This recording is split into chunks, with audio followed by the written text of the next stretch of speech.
Que el Señor les bendiga en esta mañana, hermanos. ¿Cuántos están contentos? Amén, Dios es fiel. Cada que escudriñamos la palabra de Dios encontramos tesoros, ¿verdad? Y en esta mañana vamos a estudiar la lección 22 de nuestro libro. Y cuando miré el título de la lección, dije, yo no sé cómo le voy a hacer o qué voy a decir, porque yo todavía no soy suegro. Tengo 3 hijas, pero todavía no se casan. Y ¿cuántos son suegros aquí?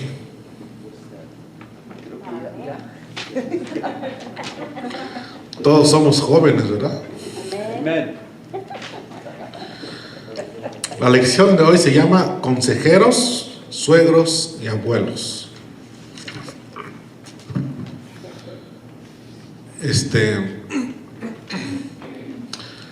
Tal vez la mayoría hemos escuchado de que Adán fue muy afortunado, ¿verdad? Porque no tuvo suegro y suegra. Parece ser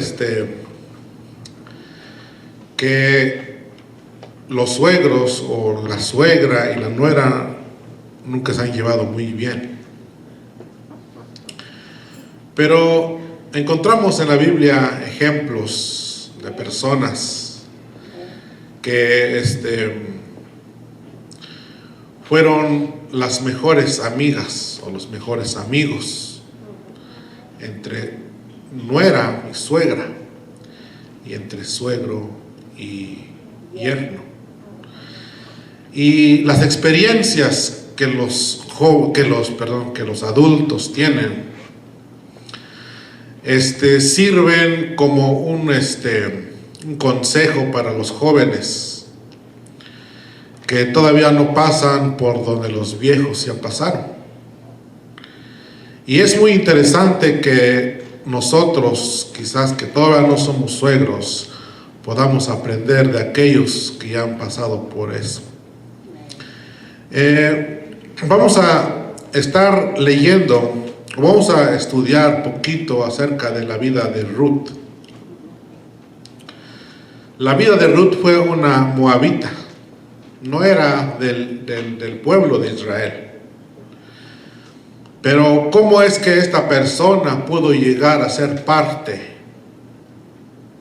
de una nación tan grande, de una nación escogida por Dios? La palabra de Dios nos dice que Dios mismo estableció o dijo que no se podían juntar con extranjeras o extranjeros. Pero en esta ocasión vamos a ver a Ruth con su suegra Noemí. Y la verdad central dice: los suegros tienen un trasfondo de experiencia que cuidadosamente seleccionado les provee excelente aporte como consejeros y abuelos. El texto a memorizar lo encontramos en Tito 2. Dice que los ancianos sean sobrios, serios, prudentes, sanos en la fe, en el amor, en la paciencia. Las ancianas asimismo sean reverentes en su porte, que enseñen a las mujeres jóvenes a amar a sus maridos y a sus hijos. Vamos a orar. Señor, te damos gracias en esta preciosa mañana, porque estamos una vez más delante de tu presencia, Dios mío, para escuchar tu palabra, Señor, que hable, Dios mío, en nuestros corazones. Que esta palabra, Dios mío, que hoy escuchemos y aprendamos, Señor Jesús, que sea ese alimento, Dios mío, que nuestra alma, que nuestro espíritu necesita para seguir adelante. Te ruego, Dios mío, que tu Espíritu Santo sea el que esté hablando, Dios mío, a cada corazón, a cada vida, y que asimismo, Dios mío, puedas utilizar mi vida para que por medio de ella, Dios mío, tu palabra sea expuesta, Padre mío. Te damos toda la gloria, Señor, te damos toda la honra en el nombre de Jesús. Amén. Libro de Ruth. Ya todos lo tienen. Sí, amén. El libro de Ruth es una historia muy bonita. Y comienza con la historia de Noemí y su esposo. Dice que Noemí y su esposo vivían en la tierra de Belén. Y esta tierra se consideraba o se le llama como la casa de pan. Pero dice que hubo un momento o unos días en que hubo escasez en esta ciudad. Entonces Noemí y su esposo decidieron salir de ese lugar, quizás a buscar una mejor vida para sus hijos. Pero desafortunadamente no les fue muy bien. Quizás muchas veces nos ha pasado lo mismo, que salimos de nuestros países yendo por una mejor vida, pero muchas veces hay personas que han muerto en el camino o que han perdido a un ser querido. Y esto fue lo que pasó con Noemí y su esposo. Y ustedes ya tienen el libro de Ruth, ¿verdad? Yo todavía no lo tengo. Dice así: aconteció en los días que gobernaban los jueces que hubo hambre en la tierra, y un varón de Belén de Judea fue a morar a los campos de Moab, él y su mujer y sus 2 hijos. El nombre de aquel varón se llamaba Elimelech y el de su mujer Noemí. Los nombres de sus hijos eran Malón y Kelión, efrateos de Belén de Judá. Llegaron pues a los campos de Moab y se quedaron ahí. Y murió Elimelech, marido de Noemí, y quedó ella con sus 2 hijos, los cuales tomaron para sí mujeres moabitas. El nombre de una era Orpa y el nombre de la otra Ruth. Habitaron ahí unos 10 años. Y murieron también los 2 hijos de Malón. Murieron también los 2, Malón y Kelión, quedando así la mujer desamparada de sus 2 hijos y de su marido. Entonces se levantó con sus nueras, y regresó de los campos de Moab, porque oyó en el campo de Moab que Jehová había visitado a su pueblo para darles pan. Salió pues del lugar donde había estado y con ella sus 2 nueras, y comenzaron a caminar para volverse a la tierra de Judá. Y Noemí dijo a sus 2 nueras: andad, volveos cada una a la casa de su madre. Jehová haga con vosotras misericordia como lo habéis hecho con los muertos y conmigo. Os conceda Jehová que halléis descanso, cada una en casa de su marido. Luego las besó y ellas alzaron su voz y lloraron. Vemos aquí la historia de esta familia, que dice que duraron más o menos 10 años en la tierra de Moab. Y los hijos de Noemí se casaron con las moabitas. Una de ellas se llamó Ruth y la otra se llamó Orpa. Vemos que después de que murieron sus hijos, dice que Noemí decidió o escuchó que había prosperidad en Belén. Entonces ella regresó o decidió regresar a su tierra. Pero ahora ya no estaba sola, porque quedaron con ella sus dos nueras, Orfa y Ruth. Entonces, dice que ella les pidió que se regresaran a su tierra, con su gente, con su familia. Y le dijo: os conceda Jehová que halléis descanso cada una en su casa de su marido.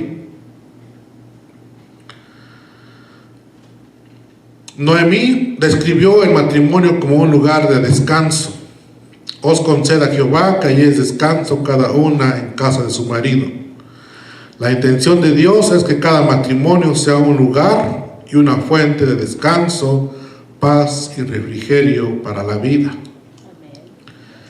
Entonces, dice que Orfa decidió regresar con su pueblo, con su familia. Y Noemí dijo: he aquí tu cuñada se ha vuelto a su pueblo y a sus dioses. Vuélvete tú tras ella. Respondió Ruth: no me ruegues que te deje y me aparte de ti, porque a donde quiera que tú fueres iré yo, y donde quiera que vivieres viviré. Tu pueblo será mi pueblo, tu Dios mi Dios. Donde tú murieres, moriré yo, y ahí seré sepultada. Así me haga Jehová, y aún me añada que solo la muerte hará separación entre nosotras dos. Y viendo Noemí que estaba tan resuelta a ir con ella, no dijo más. Es muy interesante lo que vemos aquí. Podemos pensar que Noemí había influido en la vida de Ruth. ¿Cómo es que ella, a pesar de que vivía en una tierra donde las gentes eran idólatras, adoraban a otros dioses, ella no se había contaminado con esos dioses? Ella, aún por lo que él había pasado, por lo que ella había pasado, que era sumamente muy difícil, porque había perdido a su esposo y a sus dos hijos, aún así ella mantenía su integridad a Dios. Entonces quizás Ruth le llamó la atención estas cosas. Entonces por eso es que al Noemí querer regresar a su tierra, ella no se quería quedar en Moab, sino que quería seguir a Noemí, porque la fe de Noemí había influenciado a la vida de Ruth. Entonces dijo: a donde quiera que fueres iré yo, y donde quiera que vivieres viviré. Tu pueblo será mi pueblo. Este era un increíble compromiso de amiga o de Ruth hacia Noemí. Pero dijo algo más fuerte o más importante. El compromiso no solamente era de seguirlo a ella, sino que el compromiso era de que el Dios de Noemí también iba a ser el Dios de Ruth. Entonces, esto era más que un cambio de dirección. Ruth estaba dispuesta a abandonar a los dioses moabitas con los que creció y aceptar al Dios de Israel. Ella estaba diciendo seguir al Señor, ella estaba decidido seguir al Dios de Noemí. Sabemos que esta mujer no era parte de Israel, pero ella quería conocer, quería ser parte del Dios que Noemí profesaba. Entonces vemos, ¿verdad?, que la influencia de Noemí había sido muy fuerte hacia ella, de tal manera que decidió dejar su tierra y a su familia e irse con Noemí. Pero el trabajo de Noemí hasta ese momento no terminaba, porque tenía que regresar todavía a Belén. Entonces nosotros como padres o como abuelos, quizás los que ya son abuelos o que son suegros, debemos nosotros de aprender a instruir o a influenciar en la vida de nuestros hijos o de los yernos o de las nueras. Así como Noemí fue para con Ruth. Pero esa influencia solamente no acaba ahí, sino que después de que nosotros hemos influenciado en la vida de nuestros hijos, tenemos que nosotros también llevarlos a hacer un compromiso con Dios, de tal manera que nuestros hijos también tengan una relación personal con Dios. Entonces dijo Ruth: y tu Dios será mi Dios. Nos muestra que la relación de Noemí, nos muestra que la relación que Noemí tenía con Dios había impactado a Ruth. Sí, esto era notable, ya que Noemí no había tenido una vida fácil. Entonces, la gente que nos mira, nosotros podemos, como se dice, influenciar en la vida de ellos. O sea, que cuando la gente nos mire, ellos quieran conocer a nuestro Dios. Que ellos estén dispuestos a abandonar la vida que llevan por seguir la vida que nosotros estamos reflejando. Tito 2, 3 y 5 dice: las ancianas asimismo sean reverentes en su porte, no calumniadoras, no esclavas del vino, maestras del bien, que enseñen a las mujeres jóvenes a amar a sus maridos y a sus hijos, a ser prudentes, castas, cuidadosas de su casa, buenas, sujetas a sus maridos, para que la palabra de Dios no sea blasfemada. Entonces, los ancianos o las ancianas deben de reflejar una vida de santidad. Amén. Que no solamente sea lo que hablen, sino lo que ellos también puedan vivir. Por eso dice aquí que enseñen a las mujeres jóvenes a amar a sus maridos y a sus hijos. Es muy importante que nosotros podamos influenciar en la vida de los que nos van siguiendo, amén, de nuestros hijos, de cualquier persona que esté a nuestro alrededor. ¿Para qué dice? Para que la palabra de Dios no sea blasfemada. Esto muestra que es importante que las ancianas sean prudentes en todo lo que hagan, amén, que cuando hablen solamente hablen lo que es verdad. Que no hablen otras cosas, ¿verdad? Que no sean la verdad. Entonces vemos aquí que Noemí dijo, Ruth: así me haga Jehová y aún me añada que solo la muerte hará separación entre nosotras dos. Ruth tenía poco conocimiento del Dios verdadero, el Dios de Israel, pero sabía que era un Dios de justicia, por lo que se le podía llamar y confiar en esta promesa. Entonces, vemos aquí que Ruth decidió ir con Noemí. Otra cosa muy importante que podemos encontrar aquí es que en Ruth capítulo 3, versículo 1 dice así: Dios le dijo a su nuera Noemí. Después le dijo su suegra Noemí: hija, ¿no he de buscar hogar para ti, para que te vaya bien? Aquí, después de que Ruth había ido con Noemí, y si vemos toda la historia, pues vemos que Noemí era muy trabajadora. Entonces, llegando ellos a Belén, dice que Noemí mandó, o Ruth quiso ir a buscar el pan de cada día. Dice que ella salió y llegó a los campos de Boz. Boz era un hombre que era pariente de Noemí.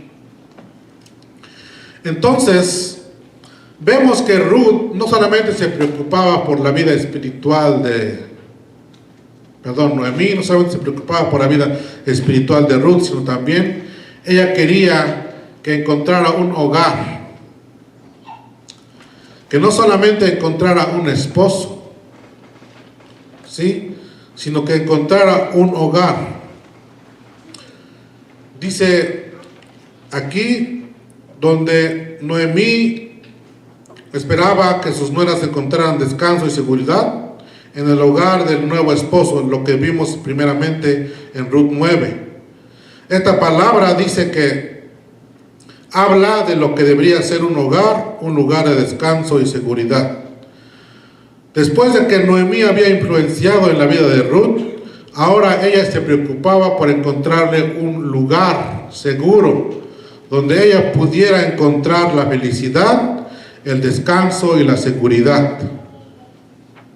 La paz que muchas veces, cuando nosotros tomamos decisiones muy aceleradas, podemos fracasar en la vida matrimonial. Y eso es lo que Noemí quería evitar hacia Ruth. Entonces, por eso es que Ruth le aconsejaba cómo es que ella podía encontrar un hogar. Por eso dijo: no he de buscar hogar para ti para que te vaya bien. ¿No es vos nuestro pariente con cuyas criadas tú has estado? He aquí él avienta esta noche la parva de las cebadas. Te lavarás pues y te ungirás, y vistiéndote tus vestidos irás a la era, mas no te darás a conocer al varón hasta que haya acabado de comer y de beber. Entonces, vemos que Noemí, estaba buscando hogar para Ruth. El amor de Ruth a Noemí es una de las historias más conmovedoras de la Biblia. ¿Sí? Lo que encontramos aquí, lo que pasó con Noemí y Ruth, es una, dice de aquí, de las historias más conmovedoras de la Biblia. Noemí fue una viuda que ya no tenía hijos y tampoco tenía nietos. Amén. Entonces, ese amor o ese cariño que ellos tuvieron, llevaron a que Noemí fuera con Ruth a la tierra de Belén, y por consiguiente encontrar un hogar para Ruth. Y no solamente eso, sino que también encontrar, la felicidad que todo padre o madre desea de tener a un nieto. Noemí no tenía la posibilidad más de tener un nieto porque ya no tenía hijos, pero Ruth, siendo la nuera de ella, podía también todavía darle un nieto. Entonces, dice en el comentario del libro, seguramente además después de que Ruth había concebido con Boz, cuando se casaron, dice que Dios le dio la oportunidad de concebir a Ruth, y tuvo un nieto, y el nieto de él, o el nieto de Noemí se llamó, ¿cómo se llamó? ¿Alguien sabe? Obed. Obed fue el padre, o el que de donde descendió David, el rey de Israel. Entonces, vemos que Noemí pudo influenciar no solamente en su nuera, sino que también en el nieto de ella. No podemos imaginarnos muchas veces lo que nosotros estamos haciendo, amén, o a quién nosotros estamos enseñando o discipulando, porque tal vez uno de ellos, o de nuestros hijos, o de nuestros nietos, podrán llegar a ser una cosa muy importante, no solamente para la sociedad, sino para Dios. Entonces es muy importante que nosotros podamos influenciar en la vida de nuestros hijos, de nuestros nietos y de todo lo que nos está alrededor. Así como Noemí dice aquí, seguramente además del cuidado físico, Noemí enseñó a Obed la fe de Israel.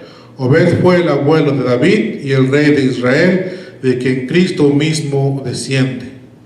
Amén. Entonces esta historia es muy conmovedora por esas situaciones, de que no solamente tuvo un nieto, sino que de ese nieto que ella obtuvo, encontramos o vino nuestro Redentor, Jesús de Nazaret. Por eso que el libro de Ruth también nos enseña algo acerca de la redención. Pero no vamos a hablar acerca de eso en esta mañana. Entonces, vemos, ¿verdad?, cómo Noemí influenció de una manera positiva en la vida de Ruth y en la vida de su nieto Obed. Segundo punto, dice, un buen suegro y consejero. Habla acerca de Moisés y su suegro Jetro. Cómo también Jetro pudo influenciar o dar consejos a Moisés después de que Moisés había sacado a Israel de Egipto. Dice la palabra de Dios en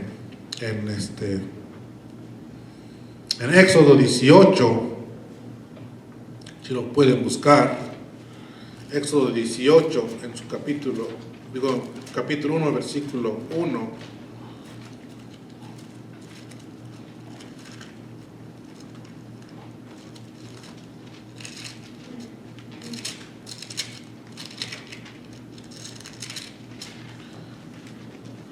Oyó Jetro de Madián, suegro de Moisés, todas las cosas que Dios había hecho con Moisés y con Israel su pueblo, y cómo Jehová había sacado a Israel de Egipto.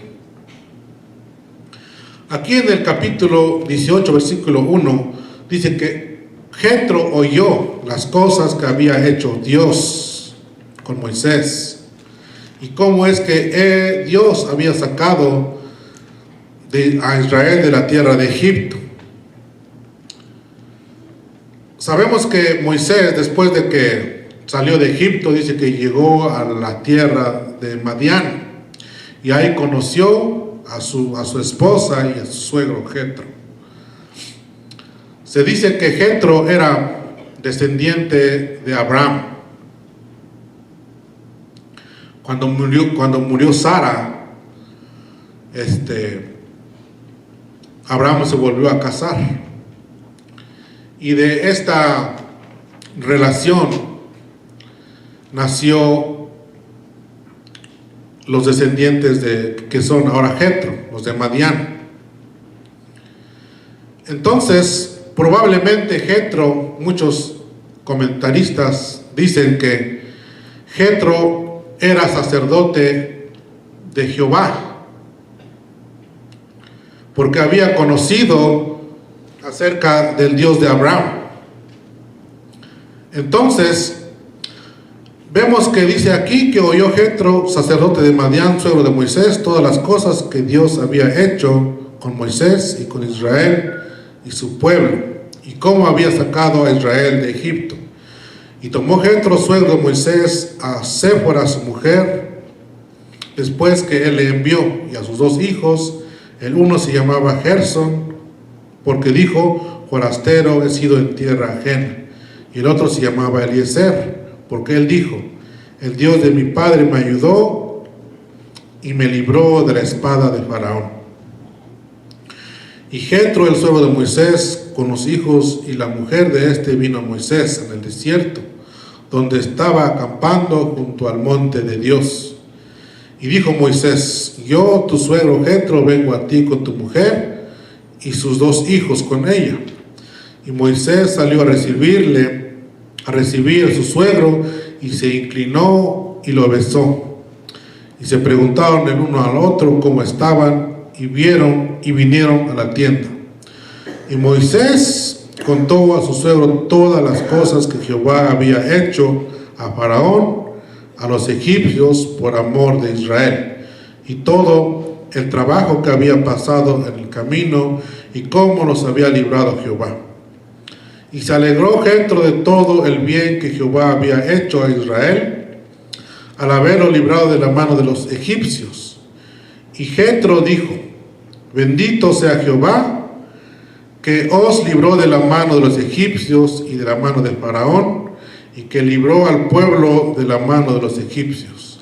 Ahora conozco que Jehová es más grande que todos los dioses, porque en lo que se ensombrecieron prevaleció contra ellos.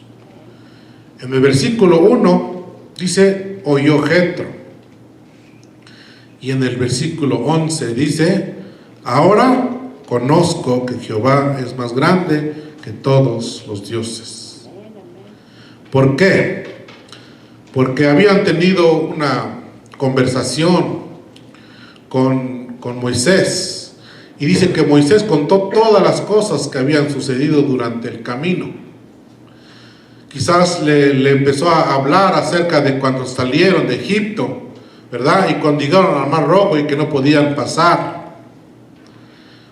Y que después de que no podían pasar, los egipcios venían detrás de ellos. Entonces dice que Dios puso una nube o una columna de fuego entre el pueblo de Israel y los egipcios para que no los pudieran alcanzar. Y luego quizás también le contó acerca de lo que pasó con el mar, que se abrió en dos y que ellos pudieron pasar en seco. Y que al pasar ellos, los egipcios venían detrás de ellos, y que el mar dice que los cubrió. O sea, qué cosas poderosas hacía Dios con el pueblo de Israel. Eso es todo lo que le contó Moisés a Jetro. Entonces, por eso es que él dijo: ahora conozco que Jehová es más grande que todos los dioses. Había derrotado a los dioses de Egipto con las plagas que había mandado sobre ellos. Pero sucedió una situación aquí, que cuando, después de haber platicado y contarle todas las maravillas que Dios había hecho con ellos, dice que al siguiente día Moisés salió de casa y se fue al pueblo. Y resultó que Moisés estaba todo el día, desde la mañana hasta el atardecer, aconsejando, dice, al pueblo, o escuchando cada queja que el pueblo traía a él. Entonces, en el versículo 17, dijo: entonces el suegro de Moisés le dijo: no está bien lo que haces. ¿Sí? Ustedes se pueden imaginar, ¿verdad? Moisés era el líder de Israel, de mucho pueblo.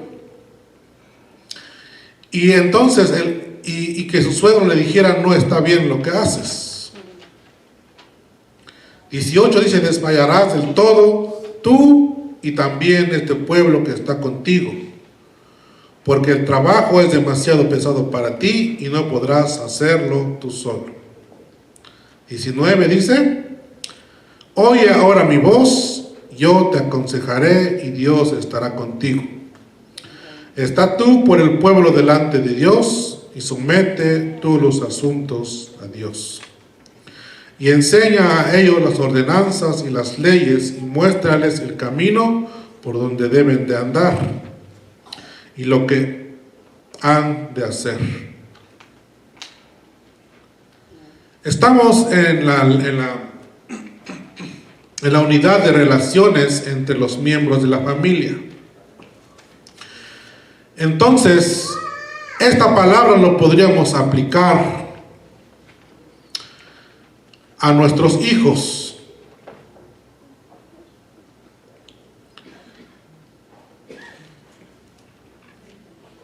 Dice aquí: y enseña a ellos las ordenanzas y las leyes y muéstrales el camino por donde deben de andar. Pero en el versículo 19 hay una frase muy importante.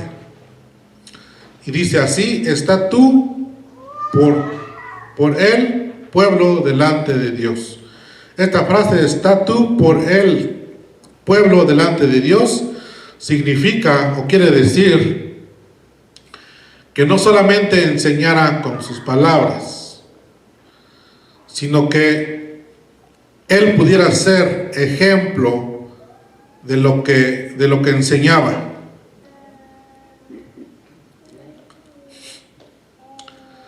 Lo que el suegro de Moisés quería saber o quería decir no es que Moisés era incapaz de escuchar los asuntos. No era de que él no le importaban los asuntos, no era de que el trabajo se pusiera, no era de que el trabajo se pusiera en medio de él, y tampoco era que el pueblo no quería escuchar a Moisés. El problema era muy simple, era mucho trabajo para que Moisés lo pudiera hacer. Sus energías se gastaban de una manera imprudente y la justicia era retrasada para muchos en Israel. Entonces, no era que Moisés era incapaz de hacerlo. Muchas veces nosotros en casa podemos hacer muchas cosas, pero es necesario que nosotros deleguemos a nuestros hijos el trabajo también que deben de hacer en casa. Aunque nosotros podamos hacerlo, pero para que ellos puedan saber hacer las cosas, nosotros debemos de delegarles a ellos cosas para que ellos también puedan aprender a hacerlos. Y no solamente trabajo secular, sino que también nosotros podamos enseñarle a ellos la palabra de Dios. El pueblo de Israel venía y traía sus problemas o sus quejas a Moisés, y dice que Moisés los presentaba a Dios.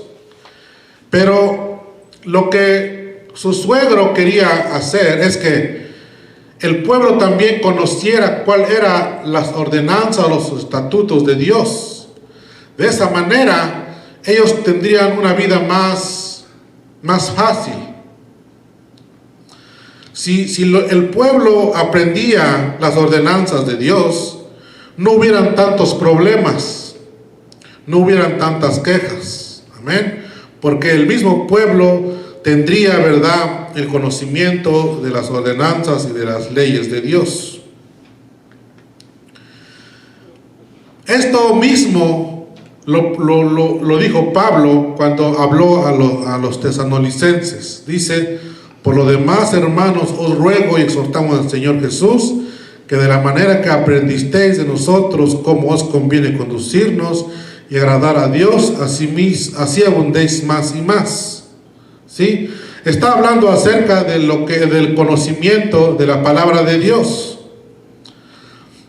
Pablo exhortaba a los tesalonicenses que así como habían aprendido de Pablo a cómo conducirse y cómo agradar a Dios, así también abundaran cada día más y más. ¿Sí? Entonces, nuestra tarea como padres es nosotros dar a conocer la palabra de Dios a nuestros hijos para que ellos también puedan crecer espiritualmente. Y nosotros como padres podamos decirle a ellos: sed imitadores de mí, así como yo de Cristo. Así también Pablo lo decía en 1 Corintios 11:1: sed imitadores de mí, así como yo de Cristo. Dios quiere usar a los padres y a los abuelos para pasar un legado eterno a sus hijos y nietos, ¿sí? De que nosotros podamos hacer bien, ¿verdad?, esa tarea para que nuestros hijos puedan entonces aprender los estatutos y los mandamientos de Dios.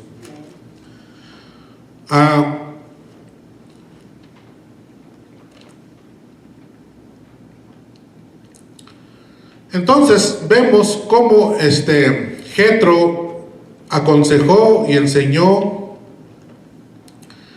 a su yerno Moisés. Hay 5 cosas muy importantes que quiero mencionar aquí y que está en el comentario. Primero, Jetro habló con respeto y confianza. Todo lo que leemos entre Moisés y Jetro indica que se respetaban. La base para dar consejo a nuestros familiares no es solamente el hecho de ser pariente, sino una previa relación de confianza. Entonces, si nosotros algún día vamos a dar un consejo, lo debemos de hacer con respeto. Segundo, Jetro habló con franqueza, que puede ser la expresión más alta de amor. O sea, de franqueza es como una palabra que podría decir honesto. Entonces, la tercera cosa, las palabras de Jetro reflejan la experiencia. Él por años había sido un sacerdote y por lo tanto dirigente de gente. Entonces, la experiencia, ¿verdad?, es muy importante. 4, Jetro no mandó, sino que aconsejó a Moisés. Así tiene que ser en las relaciones entre suegro y yerno o nuera. Jetro trató a Moisés como adulto que era y no como un niño. Como consejero no solamente mostró lo malo de lo que hacía, sino hizo sugerencia para ayudar y que deseaba el bienestar de su yerno. 5, Jetro habló con amor de suegro a Moisés, siendo el padre de la hija de Séfora y el abuelo de sus nietos. Aunque la Biblia no dice esto explícitamente, Jetro sin duda sabía las implicaciones para la familia de una vida sin descanso. Entonces, Jetro fue muy inteligente al dar los consejos a Moisés. Con respeto, con franqueza, usó la experiencia que él tenía y no dio orden, sino que aconsejó. Amén. Y lo que aconsejó, lo hizo con amor. Esa es la manera que nosotros podemos aconsejar a nuestros hijos o los suegros, a sus yernos o las suegras, a sus nueras. Herencia de una abuelita cristiana.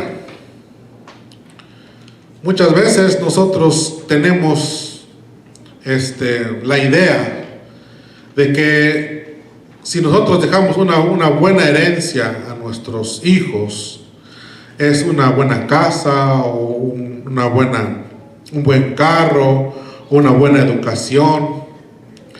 Todas esas cosas son muy importantes. Pero la mejor herencia que nosotros le podemos dejar a nuestros hijos es la palabra de Dios. Es una vida, ¿verdad?, de espiritual que pueda sobresalir en la sociedad, en el mundo en que vive. Segunda de Timoteo 1:5 dice así: trayendo a la memoria la fe no fingida que hay en ti, la cual habitó primero en tu abuela Loida y en tu madre Eunice, y estoy seguro que en ti también. Pablo estaba escribiendo a Timoteo estando él en la cárcel. Se dice que Segunda de Timoteo fue escrito en los últimos días de Pablo, cuando estaba por ser decapitado o muerto. Entonces, por eso es que vemos la forma de Pablo como escribe a Timoteo en el capítulo 1. Le voy a dar lectura desde el versículo 1 y dice así: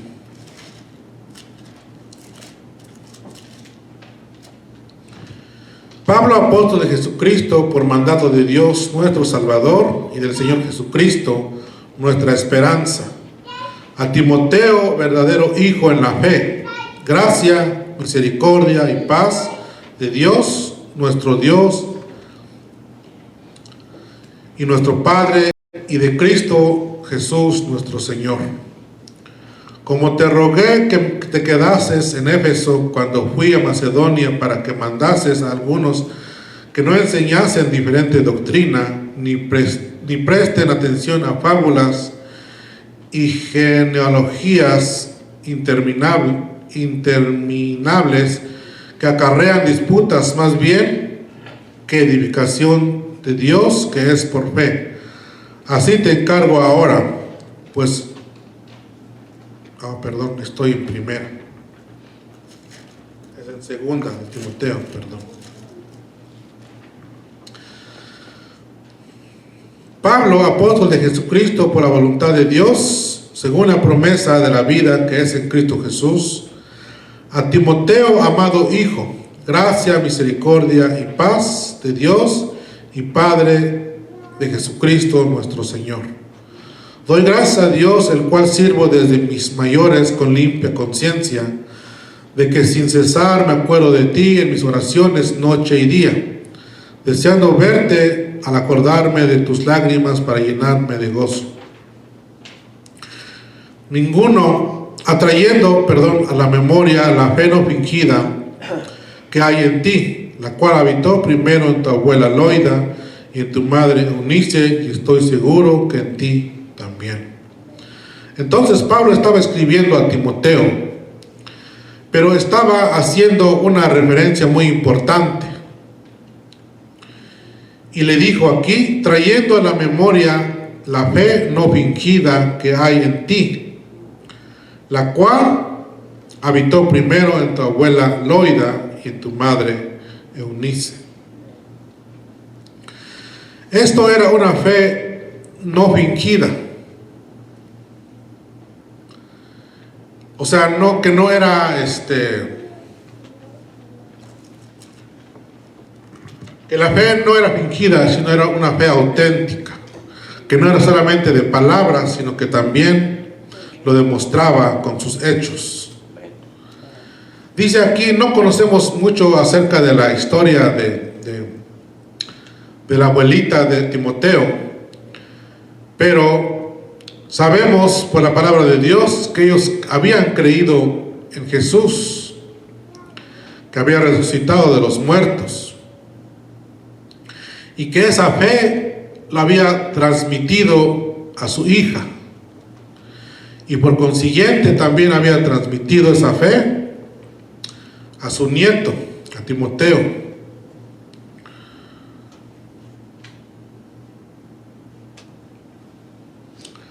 Pablo en sus palabras nos indica al menos dos verdades siguientes. Uno, la herencia de una familia cristiana. No podemos heredar la salvación. No obstante, la herencia más preciosa que podemos dar a nuestros hijos y nietos es un hogar donde Cristo es conocido como el único camino de salvación. La salvación no es una herencia que nosotros podemos darle a nuestros hijos como si fuera una casa o un carro, porque la salvación es personal. Cada uno de nosotros o de nuestros hijos debe de tomar una decisión de aceptar a Cristo como su Señor y como su Salvador.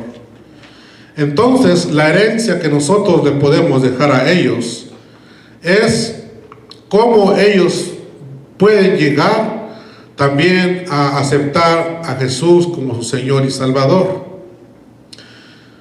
Podemos ver, ¿verdad?, que en esta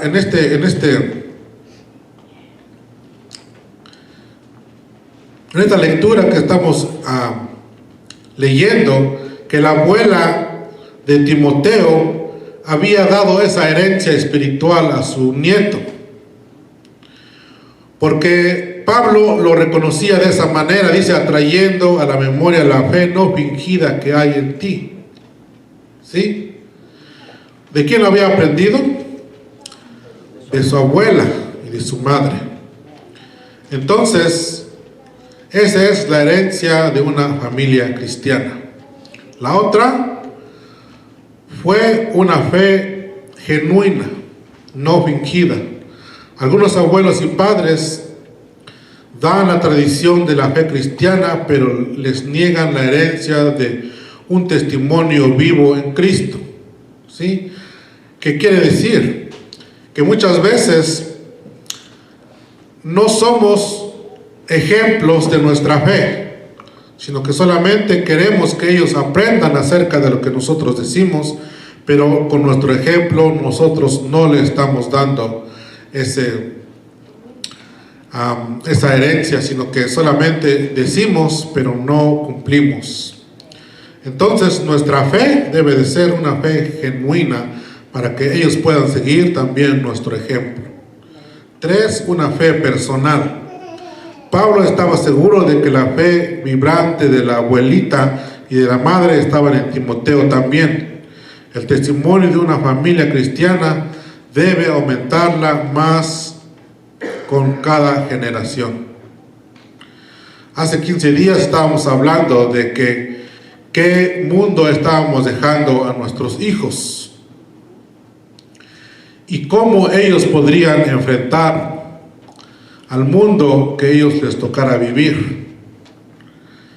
Si nosotros consideramos esto, entonces nuestras generaciones o los que nos siguen después de nosotros, ellos deben de conocer también a Cristo como su Señor y Salvador. Pablo estaba advirtiendo a Timoteo acerca de las cosas que iban a venir después, de que iban a venir falsos apóstoles o falsos testigos acerca de Dios. Entonces él tenía que enfrentar a ellos. Por eso en el versículo 7 dice: porque no nos ha dado espíritu de cobardía, sino de poder, de amor y de dominio propio. Por tanto, no te avergüences de dar testimonio de nuestro Señor, ni de mí preso suyo, sino participa de las aflicciones por el Evangelio según el poder de Dios. ¿Sí? Entonces, si nosotros vamos a dejar una herencia a nuestros hijos, que sea esa. Amén. ¿Sí? Que no tengan temor de exponer la palabra de Dios a los demás. Amén. Que el Señor les bendiga, mis hermanos, y el pastor con nosotros.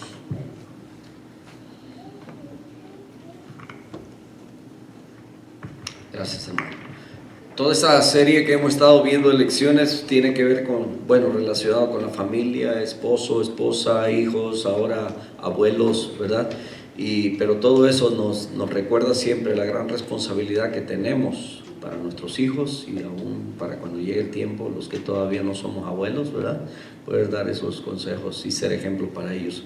Así es que vamos a cerrar en esta mañana con oración, mis hermanos. Los esperamos allá afuera, vamos a estar trabajando, ¿verdad? Preparándolo de esta tarde, así es que todos están invitados. Padre, te damos muchas gracias. Gracias por bendecirnos en este día con tu palabra, tu consejo, Señor.